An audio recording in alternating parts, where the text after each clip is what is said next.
atusaidie sana. Mpango wa Mungu uko, lakini uelewe kutembea na Mungu. Mungu hatatimiza mpango mzuri juu yako na uko na mwasi. Mungu hatembei. Dhambi na Mungu halikamataki. Kutokutii Mungu na Mungu halikamataki. Ukitaka utembee na Mungu, uwe mtiifu na mnyenyekevu kwa Mungu.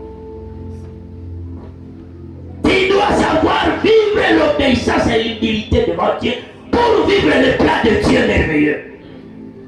Dieu anawaambia, nitakuwa nimewarejesha kwenye mlikuwa. Après 70 ans zamani alikuwa anazungumza juu ya Israeli.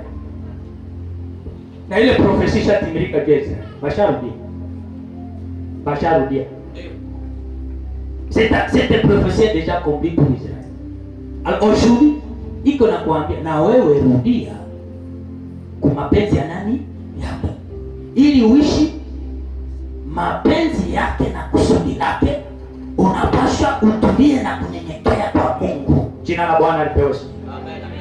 Ndio anasema unapotubu na unaporejeshwa katika mji na nchi yako, ukiwa umetoka ndani ya utumwa, alafu ahadi za Mungu zitakaa. Ni akawaambia, ninayo mpango ili niwapatie matumaini ya maisha ya kesho. Parce que l'espérance parle si la vie future iko na kupeleka kesho. Bwana Yesu atusaidie sana. Amen. Nani anajua pamoja na Mungu ataona 2027? Ça c'est l'espérance. Je crois dans la foi avec Dieu. Je suis en train de marcher molo pole pole ili nifikie wapi? Kule kwenye iko na nipeleka kwenye ahadi zangu. Sitakufa saa hizi, lakini nitaishi na nitaongea makubwa ya nani?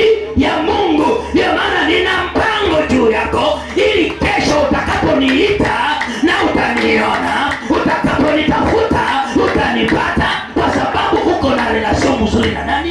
Na Mungu. Usiombe na uko na dhambi. Kuomba na uko na dhambi iko sawa kufunga.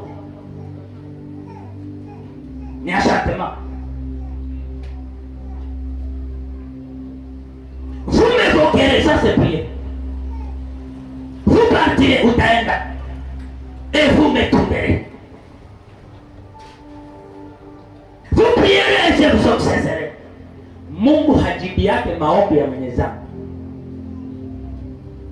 Mungu hajibu yake ya mtu mwenye iko na rangine na mwingine.